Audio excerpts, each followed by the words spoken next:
नमस्कार। आप देख रहे हैं स्पेशल कवरेज न्यूज और मैं हूं आपके साथ शिव कुमार। मेरे साथ हैं वरिष्ठ पत्रकार आदरणीय मीनू जैन जी। मीनू जी का बहुत बहुत स्वागत, बहुत बहुत अभिनंदन। आज फिर हम एक बड़ी खबर नहीं कहेंगे, इसे ब्रेकिंग न्यूज भी नहीं कहेंगे। हमने एक भाजपा का फिर बड़ा झूठ पकड़ लिया और वो झूठ सबूतों के साथ पकड़ा है। और ये सबूत जब आप सुनेंगे, वो गांव का किसान सुनेगा तो वो रो पड़ेगा। वो कहेगा कि मेरे बेटे की शहादत इन्होंने 13 महीने क्यों छुपाई।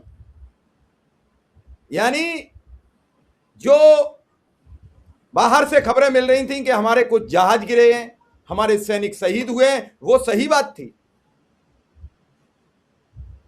आज ये खबर छपी, सबसे पहले मीनू जी उस खबर पर ले चलूंगा कि ये खबर है। इस खबर में लिखा है कि ऑपरेशन सिंदूर में शहीद हुए थे 6 भारतीय जवान, पहली बार सामने आए नाम। अब तो उनकी अस्थियां भी नहीं बची होंगी, अब तो हम उन्हें श्रद्धांजलि भी नहीं दे सकते, हम उनके सम्मान में उन्हें अंतिम सलामी भी नहीं दे सकते। नेशनल वॉर मेमोरियल में जगह मिल गई है। सर्वोच्च बलिदान देने वाले इन सभी 6 वीर जवानों के नाम अब आधिकारिक तौर पर सार्वजनिक किए गए हैं। क्यों किए गए? 13 महीने तक इस देश को गुमराही के दौर में क्यों रखा गया? एक और अखबार ने खबर छापी है, पहली बार सामने आए ऑपरेशन सिंदूर के 6 शहीदों के नाम। ये हिंदुस्तान अखबार की खबर है। सोचिए, विचार कीजिए। इन 6 शहीदों के नाम भी हम अपने दर्शकों को बता दें। शहीदों में भारतीय सेना के 5 जवान, भारतीय वायुसेना के एक सार्जेंट शामिल हैं। 2 शहीदों को सरकार ने उनकी बहादुरी के लिए सम्मानित भी किया है। इनमें राइफलमैन सुनील कुमार को मरणोपरांत वीर चक्र, सार्जेंट सुरेंद्र कुमार को मरणोपरांत बाह्य पदक से सम्मानित किया गया। ऑपरेशन सिंदूर में शहीद होने वाले वीर सैनिकों में सूबेदार major Pawan Kumar, rifleman Sunil Kumar, lance Naik Dinesh Kumar, Agniveer Mude Murali Naik, हवलदार सुनील कुमार सिंह, भारतीय वायुसेना के सार्जेंट सुरेंद्र कुमार शामिल है। शर्म तो तब आई जब देखते ही देखते फिर राजनाथ सिंह का एक लोकसभा का वक्तव्य वायरल हो गया। क्यों बोले? मैं उस वक्तव्य को सुनाऊं, फिर मीनू जी आपके पास आऊं, आपकी इजाजत हो तो।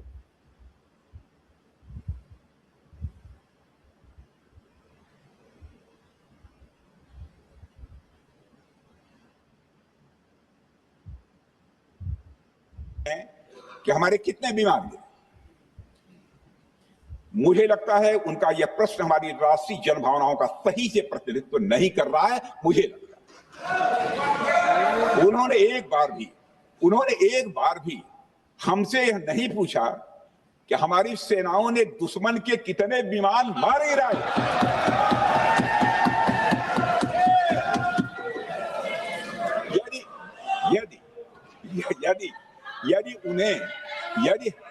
यदि उन्हें प्रश्न पूछना ही है अध्यक्ष महोदय, तो उनका प्रश्न यह होना चाहिए, क्या भारत ने आतंकवादी ठिकानों को तबाह किया? तो उसका उत्तर है हाँ।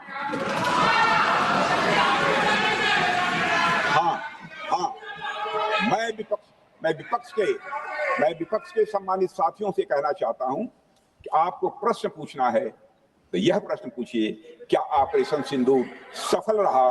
तो उसका उत्तर है हाँ।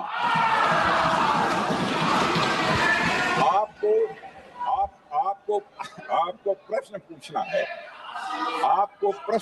है तो यह प्रश्न पूछिए कि जिन आतंकियों ने हमारी बहनों, हमारी बेटियों का सिंदूर मिटाया, क्या हमारी सेनाओं ने ऑपरेशन सिंदूर में उन आतंकियों के आकाओं को मिटाया? तो इसका उत्तर है हाँ। और आपको प्रश्न पूछना है तो यह पूछिए कि इस ऑपरेशन में क्या हमारे जाबाज सैनिकों को कोई क्षति हुई है? तो उसका उत्तर है नहीं।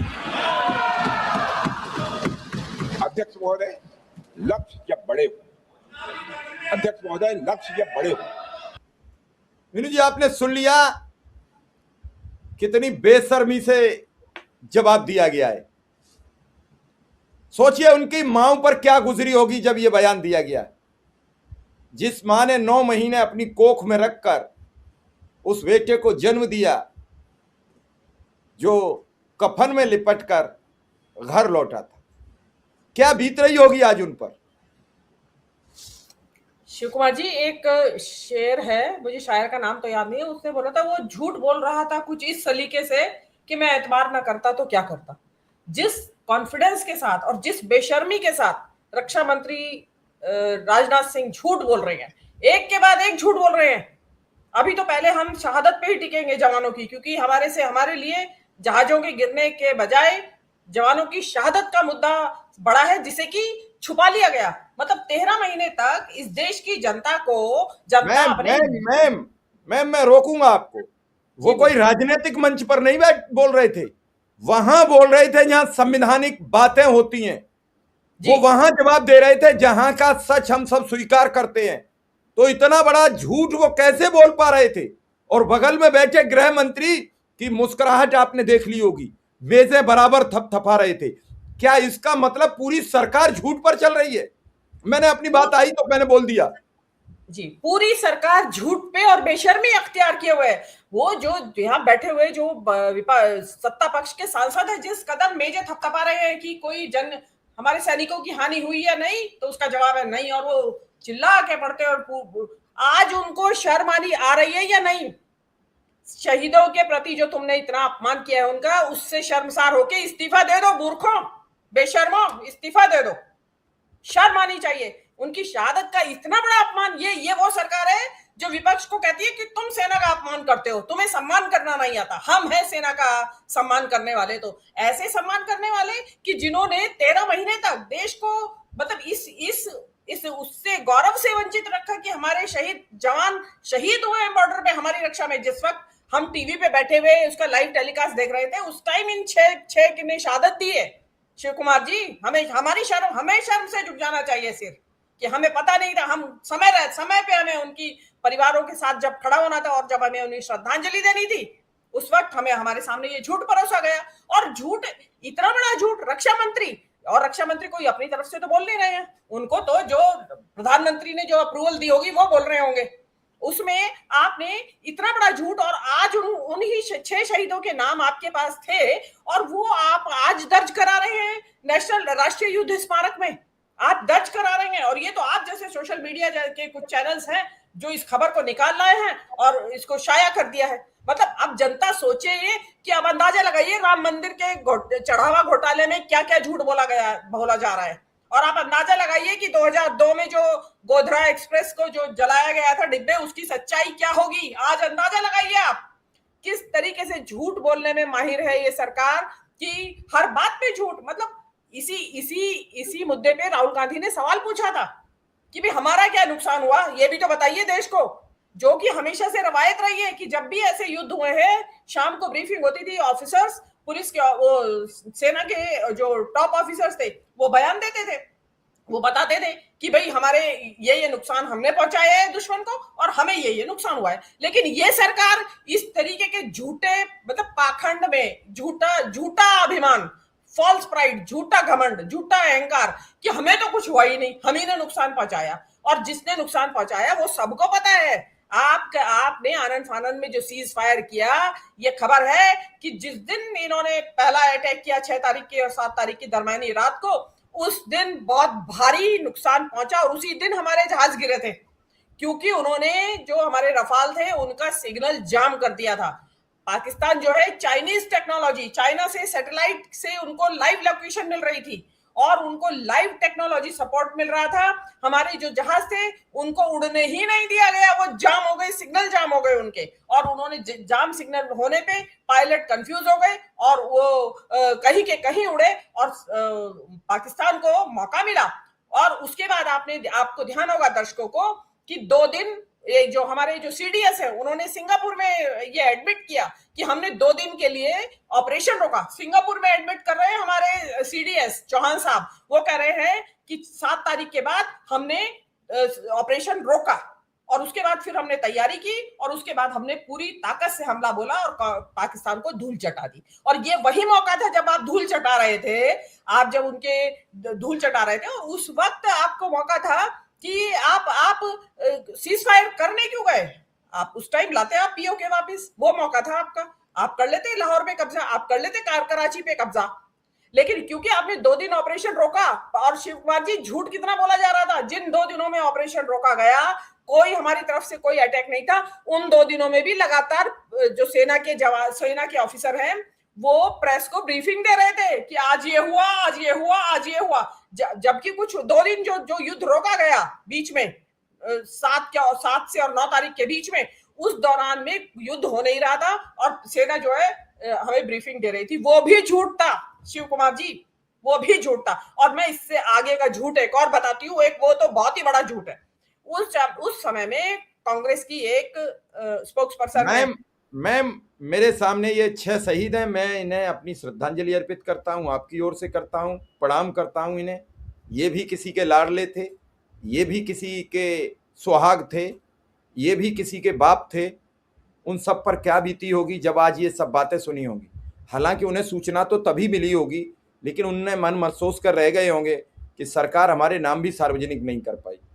क्या फायदा मिला इस देश में? हमने अपने प्राणों की आहुति दी और इस देश ने हमें 13 महीने गुमनामी में रखा। क्या सोच रही होंगी इनकी आत्माएं कि हमने देश की बलिए बलिदान दे के आए। मैंने 6 तस्वीरें इसीलिए लगा दी हैं ताकि दर्शक देख सकें, क्योंकि हम लोग कोई भी बनावटी खबर नहीं लाते, हम तथ्यों और सबूतों के आधार पर लाते हैं। मेरा आपसे एक बड़ा सवाल यह है, इतना बड़ा झूठ संसद में बोलकर राजनाथ की जैसे ही कल खबर आई और मोदी जी विदेश चले गए। जब कोई समस्या आती है, पहले राम मंदिर का मुद्दा आया तो मोदी जी विदेश चले गए। क्या देश की समस्याओं का सामना करने से इतना भयभीत है प्रधानमंत्री? समस्याओं का उनके पास हल नहीं है, उनके पास केवल एक समस्या का हल है, हिंदू मुसलमान की समस्या का, वो बखूबी निभा रहे हैं। उसके अलावा उनके पास किसी समस्या का हल नहीं है। उनसे समस्या क्रिएट करवा लो। उन्होंने जो ये क्रिएट करी है, ये उन्हीं की क्रिएट करी हुई है। अरे कश्मीर में जब चप्पे चप्पे के ऊपर फौज तैनात है, वहां हिम्मत कैसे हुई पाकिस्तान के सो कॉल्ड अटैक की, कि वो आके और आपके यहाँ अटैक कर जाए? मेरा तो एक सवाल और भी है शिव कुमार जी, जिस वक्त इनकी शहादत हुई जवानों की, इनके परिवारों को क्या कह के चुप कराया गया होगा? क्या धमकियां दी होंगी उनको कि खबरदार जो जवान निकाली मुंह से? और अंदाजा लगाइए, उनके घर में तिरंगे में लिपटे शव पहुंच रहे हैं। मेरा तो ये कहना है कि गांवों में भी तो पहुंचे होंगे शव, या गांव में आने ही नहीं दिए शवों को। मुझे तो ऐसा लगता है कि परिवारों को वहीं सेना के मुख्यालय पे बुला के कहा गया कि आ जाइए, यहीं होगा शव दाह संस्कार आपका, इनका जवानों का जो भी अंतिम संस्कार होगा। क्योंकि गांव में अगर शव पहुंचते तो जरूर बात निकलती। आज हर एक के हाथ में फोन है, वो गांवों में भी शवों को, मेरा मानना ऐसा है कि उन शवों को, शहीदों के शवों को गांवों में भी नहीं पहुंचने दिया गया। और ये इससे बड़ा खिलवाड़ शहीद की आत्मा के साथ, शहीद के परिवारों के जो दुख है उसका इससे बड़ा अपमान, उनकी शहादत का इससे बड़ा अपमान कोई नहीं हो सकता। एक और अपमान मैं आपके नजर में लाना चाहती हूँ। कांग्रेस की एक स्पोक्स पर्सन है, विंग कमांडर अनुमा आचार्य, जिस दौरान ये सिंदूर खत्म हो चुका था और एनालिसिस चल रहा था, तो उन्होंने डरते डरते बगैर नाम लिए एक वाकया सुनाया। उन्होंने कहा कि हमारे परिचितों में एक पायलट थे आर्मी में, वायुसेना में, बोले उनके यहाँ से उन पायलट की 13वीं की चिट्ठी हमारे घर आई। तो हमने पूछा कि ये 13वीं कब हो गई उनकी, कब हुई मृत्यु? तो उन्होंने कहा कि ये उनकी मृत्यु एक हवाई सड़क दुर्घटना में हो गई। बोले हम समझ गए, उससे आगे सवाल पूछना हमने मुनासिब नहीं समझा। आप ये देखिए कि इवन जो अभी तो पायलटों की भी आएगी लिस्ट, मैं आपको, और क्यों आएगी लिस्ट, जब ये ऑपरेशन सिंदूर होके 10 तारीख के बाद एक पाकिस्तानी जर्नलिस्ट ने अपना यूट्यूब पे व्लॉग डाला, और जिसको चाहिए मैं उसको भेज दूंगी, उसने बाकायदा 5 पायलट्स के नाम लिए, फाइटर जेट में जो पायलट उड़ा रहे थे, उन पायलट्स के 5 पायलट्स के नाम लिए, उनका सर्विस नंबर बताया, उनका ओहदा बताया कि किस ओहदे पे वो थे। वो क्योंकि वो जहाज उड़ा रहे थे, जो ये वही जहाज थे जो कि जिनको की नुकसान पहुंचा था। उन्हीं के घायल पायलट अस्पतालों में दाखिल थे, और वो जर्नलिस्ट बाकायदा आर्मी के जो अस्पताल थे उनके बारे में डिटेल दी, उन्होंने नाम दिए कि कौन सा पायलट किस अस्पताल में दाखिल है। आपको पता है कि कौन पायलट, 5 पायलट मरे भी हैं। आपको देखिएगा धीरे से आज से 6 महीने बाद इन 6 पायलटों, आप मेरी याद रखिएगा शिव कुमार जी, और मेरे पास वो वीडियो है। मैं अभी, क्योंकि मैंने जब वो बोला था तो वो वीडियो वायरल हुआ था, मैंने किस कौन से चैनल पे बोला, तो उसमें मैंने बताया कि ऐसे ऐसे पाकिस्तानी जर्नलिस्ट ये बात कह रहे हैं उस वक्त, क्योंकि वो इतना कठिन समय था शिव कुमार जी, क्योंकि आप बोले नहीं, आपने मुंह खोला नहीं और आप देशद्रोही साबित हुए, आपके ऊपर मुकदमा कायम हो जाएगा। आज जो इन 6 परिवारों का आया, इन परिवारों के दुख को कौन कौन इनकी दुख को जो कौन साझा करेगा? और क्या आपने जो शहादत का अपमान किया है, आपको तो शर्म से डूब मरना चाहिए, सरकार को इस्तीफा दे देना चाहिए। और मेरे को तो समझ में नहीं आ रहा है पब्लिक को इन झूठे, बेशर्मों, कपटी, धूर्तों के ऊपर विश्वास क्यों है? इतना बड़ा झूठ आज तक नहीं बोला गया शिव कुमार जी, कि शहादत को ही छुपा गए। हर एक देश में, हर कंट्री में जहां भी इस तरह के नुकसान होते हैं, इवन जो पाकिस्तान है, उन्होंने अगले ही दिन, जब ये ऑपरेशन सिंदूर का पहला दिन था और हमारे जहाजों को नुकसान पहुंचा था जिस टाइम, उस टाइम उन्होंने अगले ही दिन उनके जो वो थे, कर्नल थे या उस रैंक के कोई, औरंगजेब थे उनका नाम ऑफिसर का, उन्होंने बाकायदा इंटरनेशनल प्रेस को बुला के उन्होंने बाकायदा ब्रीफिंग दी, अपना नुकसान बताया और ये बताया कि हमने क्या क्या नुकसान इंडिया को पहुंचाया। हमारी तरफ से ऐसी ब्रीफिंग नहीं थी, और जो ब्रीफिंग हो रही थी वो सरासर झूठ था शिव कुमार जी, झूठ था। 2 दिन जब आपने ऑपरेशन रोक के रखा, तो वो आपका 2 दिन क्या कर रहे थे आप? इट मीन्स वही वो समय था जो हवाई जहाज गिरे थे।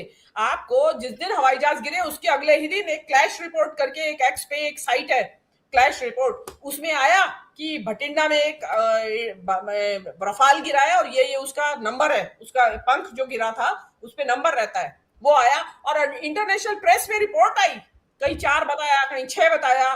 और जो आपके ट्रम्प हैं, अमेरिका के प्रेसिडेंट, वो तो बार बार कहते रहे कि नुकसान पहुंचा है, रफाल गिरे हैं, और इंटरनेशनल प्रेस में आया कि रफाल गिरे हैं। और उनके गिरने का कारण था क्योंकि इंडिया के पास उन रफाल का सिक्योरिटी कोड नहीं था। अगर सिक्योरिटी कोड होता तो उसमें अपने जरूरत के मुताबिक उसमें बदलाव कर सकते थे, तो क्योंकि सिक्योरिटी कोड था नहीं तो उसमें बदलाव नहीं कर पाए और वो जिस हालत में थे उसी हालत में उड़ाए। अब इसमें एक और सवाल उठता है शिव कुमार जी, जो रफाल फेल हो गए, जिनको जाम कर दिया चाइनीज टेक्नोलॉजी ने, वो रफाल जो है आपने दोबारा और खरीदने का ऑर्डर दे दिया उनका, किस लालच में? आप देखेंगे कि मैक्रॉन जो है अननेसेसरी मोदी की चापलूसी करते रहते हैं।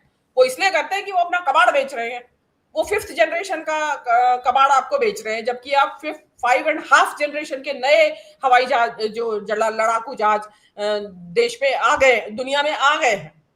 अब ये जो अनुमा आचार्य बता रही है, मैं तो उस दिन का इंतजार कर रही हूँ। और वो अमित शाह जी जो बैठे हंस रहे हैं, इन्होंने तो ये कहा था कि भाई हमारे तो इस लड़ाई में कोई पूछे हमें क्या नुकसान हुआ, हमारी तो एक खिड़की भी नहीं टूटी है, उन्होंने ये कहा था। और जबकि आपको ध्यान होगा कि राहुल गांधी जम्मू कश्मीर में बॉर्डर एरिया पे गए थे, जहां पे पाकिस्तान की जो जो बमबारी थी उससे जिन घरों को नुकसान पहुंचा था या कुछ लोग मारे गए थे, आपको ध्यान होगा स्कूल के बच्चे भी मारे गए थे उसमें। 2 भाई बहन का बड़ा चर्चा हुई थी कि वो मारे गए हैं। तो वो सब चीजें आप, मतलब ये किस तरह की झूठी बहादुरी? अरे भाई जब युद्ध लड़ रहे हो और इस युद्ध में आपको कितना नुकसान हुआ होगा शिव कुमार जी, ये इस बात से जाहिर होता है कि आज जो है पाकिस्तान जो है इस युद्ध को लड़ने के बाद दुनिया का सरताज बना हुआ है, सबका लाडला बना हुआ है पाकिस्तान, सऊदी अरब का लाडला बना हुआ है पाकिस्तान, अमेरिका का लाडला बना हुआ है पाकिस्तान, चीन का लाडला बना हुआ है। मतलब पाकिस्तान की जो कार्यकुशलता थी इस युद्ध में, उनकी जो समझदारी थी, उससे प्रभावित होकर सऊदी अरब ने अपनी सुरक्षा का जिम्मा पाकिस्तान को दे दिया। और आज अभी और बता रहे हैं कि और कंट्रीज भी उन्हीं को देने वाले हैं। तो आप तो फेल हुए, आपने देश को सच नहीं बताया। और जो मीडिया क्या मीनू जी ये मान लिया जाए कि लगातार मोदी फंसते जा रहे हैं, तो मोदी ऐसा कर रहे हैं कि राजनाथ का नाम प्रधानमंत्री पद के लिए ना चल पाए, ये साबित हो जाए? नहीं, बड़ी गंभीरता से टिप्पणी है कि अमित शाह का ही नाम रहे प्रधानमंत्री पद पर, योगी को राम मंदिर में फंसा दिया, चंदा चोरी सामने आ गई, राजनाथ को इतना बड़ा झूठ आज सामने आ गया, तो धीरे धीरे सबको खत्म किया जा रहा है। केवल अमित शाह बढ़िया आदमी है, यहाँ अमित शाह की कोई बुराई और मतलब उन पर आरोप नहीं लग रहा है। मैं बड़ी बात आपसे जानना चाह रहा हूँ। सही कह रहे हैं आप, लेकिन ये जो स्टेटमेंट है शिव कुमार जी, आपको लगता है कि प्रधानमंत्री की जानकारी के बगैर उन्होंने दिया होगा राजनाथ सिंह ने? ये तो कह रहे हो कि सार्वजनिक तो भी उन्हीं ने करवाया, उन्हीं की सरकार है। हाँ, तो और लेकिन उसको अरे भाई दबाया था तो फिर दबा के रखते। मैं तो ये पूछना चाहती हूँ कि उन परिवारों को क्या धमकियां दी गई होंगी कि खबरदार जो जबान खोली, जो मुंह खोला, उन शहीद के परिवारों को पता नहीं किस तरीके की धमकियां दी गई होंगी कि खबरदार अगर तुमने जवान खोली और ये भी कहा कि हमारा जवान शहीद हुआ है। मैं तो आज चाहती हूँ कि कोई खोजी जर्नलिस्ट इन शहीदों के गांव जाए, उनके यहाँ से लेके आए उनका इंटरव्यू उनके परिवारों से कि जी आपको क्या उनसे पूछे कि उस समय उन्हें सब मिला कि नहीं मिला, हाँ, सबका दाह संस्कार कहां हुआ। उस गांव के प्रधान से भी पूछे, क्या आपके सामने इस शहीद का सब आया तो क्या दाह संस्कार हुआ, या उसको सब भी नहीं मिला परिवार को। ये 13 महीना तक इतना बड़ा झूठ बोलकर पूरा देश जानता है कि ऑपरेशन सिंदूर में भारत का नुकसान ही नहीं हुआ, फिर ये 6 कैसे शहीद हो गए। मैंने पहले भी कहा कि गांव में शव आता ना शिव कुमार जी, आप देखते नहीं कितने वीडियो वायरल होते हैं भाई, ऐसा हाहाकार मच जाता है जिनके घर का बेटा गया हो, तो वो गांवों में शव पहुंचा। आज हर एक के हाथ में फोन है, तुरंत खबरें आ जाती। मुझे तो वही मैं कह रही हूँ कि उनको परिवार वालों को आर्मी हेडक्वार्टर बुला लिया गया होगा कि भाई यही होगा, आइए यही दे दीजिए आप मुखाग्नि। ये 100% ये निकल के आएगा। कोई जाए अगर खोजी पत्रकार, क्योंकि अब ये खबर बाहर आ गई है, तो इस बात से अब जाना चाहिए, क्योंकि सरकार वहां दर्ज कर रही है उनके 6 नाम। अरे भाई जब एक तरफ तो आप कह रहे हैं कि कोई मरा नहीं, वही वाली बात है शिव कुमार जी, ना कोई घुसा है ना घुस के बैठा हुआ है। ऐसा ही है कि ना कोई मरा है और ना कोई शहीद हुआ है, ना कोई जहाज गिरा है। ये ऐसी ही झूठ है। ये इतना मतलब इतना बड़ा झूठ प्रधानमंत्री, मतलब झूठ, मतलब आम आदमी बोले या नेता बोले, छोटा मोटा झूठ तो बोल देते हैं कि वादों से मुकर गए अपने नेता, लेकिन इस तरीके से सुरक्षा के मामलों में, और सामने दिखाई दे रहा है आपका मीडिया झूठ बोल रहा है। कराची पहुंच गए, कराची बंदर का ध्वस्त कर दिया, लाहौर पे कब्जा हो गया, आसिफ मुनीर को अरेस्ट कर लिया है भारतीय सेना ने, और इधर की यहाँ के जो वो थे, वो आपका मेजर गौरव आ गया, वो उसी दौरान की बात है। उस दौरान ईरान के जो अब्बास अरागची थे वो इंडिया आए थे बातचीत करने के लिए इसी संबंध में, और उनको मेजर गौरव आर्या ने ये कहा था कि ये सुअर आया हुआ है, ईरान का सुअर आया हुआ है। और उसके बाद जो बवाल मचा था पूरी दुनिया के अंदर कि ये, और गौरव मेजर आर्या का आपके चैनल पे ही किया था मैंने एक प्रोग्राम, हमने एक प्रोग्राम किया था उसके बारे में कि मेजर गौरव आर्या क्या क्या बकवास कर रहे थे। आज वही रागची जो है ना, अभी अमेरिका डरता घूम रहा है उनसे, ईरानियों से डरता घूम रहा है कि भी किसी तरह मान जा शर्तों पे, चुप कर जा भाई, चुप लगा जा।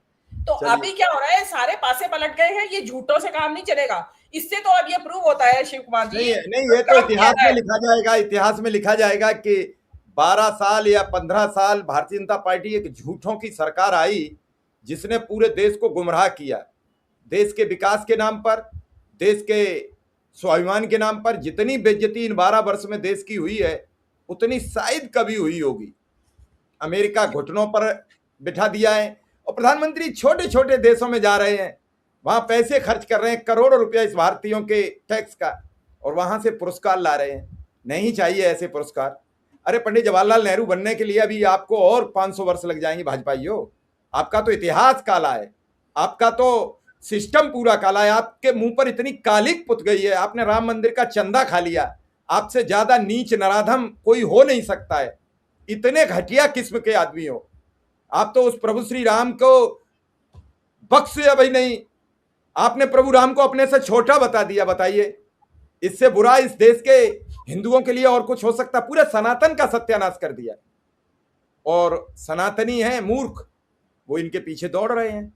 यही हिंदू बचा पाएंगे, यही हमें अब्दुल से बचा पाएंगे, क्योंकि इससे पहले तो अब्दुल सबके घर में घुस जाता था, जब चाहता था उसके घर से जो सामान चाहता था उठा लाता था। लेकिन आज अब्दुल नहीं घुस पा रहा है, जबकि आज अब्दुल ज्यादा खुश है। आज अब्दुल के परिवार के 50 लोग IAS IPS बन गए, क्योंकि अब्दुल अब बेसिक पर काम कर रहा है, शिक्षा पर काम कर रहा है। अब्दुल अब पंचर लगाने में मशगूल नहीं है, अब्दुल अब AC संभालने में मशगूल नहीं है, अब्दुल अब स्कूल की तरफ चल पड़ा है। पहले वो मदरसा की राजनीति में फंसा हुआ था, वो मदरसा के चक्कर में अलिफ बे सीख कर वहीं रह जा रहा था। अब अब्दुल कॉन्वेंट में जाता है पढ़ने, अब्दुल अब IAS बनता है, अब्दुल अब IPS बनता है, और हिंदू झंडा उठाकर जय श्री राम का नारा लगाकर शाम को भांग धतूरा पीकर कांवड़ ले जाता है। इतना सिखाया है इस सरकार ने, क्योंकि पढ़ोगे लिखोगे तो बनोगे नवाब, खेलोगे कूदोगे तो बनोगे गवार। ये आज की कहावत नहीं है, बरसों पुरानी कहावत है। अब नवाब नहीं इन्हें बनाना है, इन्हें गंवार बनाना है, ताकि इनके पीछे झंडा लेकर चलते रहो। शिक्षा के एक बात संस्थान क्या बर्बाद कर दिए, सब कुछ डुबो दिया है। और ऐसा पगलाया घूम रहा है इस देश का 30% हिंदू, जो मूर्खता की पराकाष्ठा पार कर गया है। अभी भी यह कह रहा है कि चंपत राय बड़े साफ सुथरे व्यक्ति हैं, पूरा जीवन अर्पित कर दिया। किसने कहा था उनको अर्पित करने को? कौन कौन है इसमें से जो अर्पित करने को तैयार है अपने जीवन को? हर व्यक्ति बिना लालच के, तो मां दूध नहीं पिलाती है जब तक बच्चा नहीं रोता है। तो चंपत राय को ऐसा क्या था राम मंदिर से इसने, ये तो बता दें अपना, क्या जरूरत थी राम मंदिर में अपना जीवन अर्पण करने की? क्या मोहन भागवत को जरूरत थी? फिर ये जो 25 गाइडों की भीड़ जाती नहीं है और फिर यूं घूम घूम के कूद कूद के स्टेशन पार करते हैं, ये करने को नहीं मिलता। फिर कहीं सड़क पर पड़े होते, कोई पूछता नहीं, कीड़े कोई नहीं निकालता। ये चीजें पाने के लिए इनका अंतर्मन जागता है। नरेंद्र मोदी 93 में जाके ट्रेनिंग लेके आ गए थे, इस देश को मूर्ख बना रहे हैं। मैं फिर कह रहा हूं ये अमेरिका का आदमी है, मैं फिर कह रहा हूं ये अमेरिका की सोची समझी रणनीति की तरह भारत का प्रधानमंत्री बनाया गया है। और वो तो बर्तन मांजने वाली के बेटे थे। फिर 93 में अमेरिका कैसे चले? किसने किराए का बंदोबस्त किया? कोई पूछने वाला है इस देश का? जो पूछेगा वो देशद्रोही हो जाएगा। और देशभक्त कुछ पत्रकार दिन भर इतनी चापलूसी करते हैं, जब नंबर नहीं आएगा तो ये भी बक्से नहीं जाएंगे। जैसे राजनाथ आज नहीं बक्से मोदी ने, तब मोदी कहेंगे ये मीडिया वालों ने झूठ परोसा था, मैंने कुछ नहीं कहा, मैंने तो इनसे इतना कहा था कि सब ठीक है, इन्होंने कहा ठीक से भी बढ़िया ठीक है। तो इन्हें भगवान बख्शेगा नहीं। और जो इनके समर्थन में खड़े रहते हैं वो भी पाप के उतने ही बड़े भागी हैं जितने नरेंद्र मोदी है, जितने चंपत राय हैं, जितने वो पत्रकार हैं, सब उतने ही भोगी है जो वाहवाही इनकी करते हैं दिन भर। वजह तो इतनी है, और क्या है? अरे आप सोचिए, जिस घर में आज ये खबर पहुंचेगी कि तुम्हारा बेटा तो 13 महीने पहले मर गया है, शहीद हो गया, देश के लिए जान दे दी, और वो राजनाथ ठहाके लगाकर, वो अमित शाह ठहाके लगाकर, एक बार फिर दर्शकों को सुनवा देते हैं।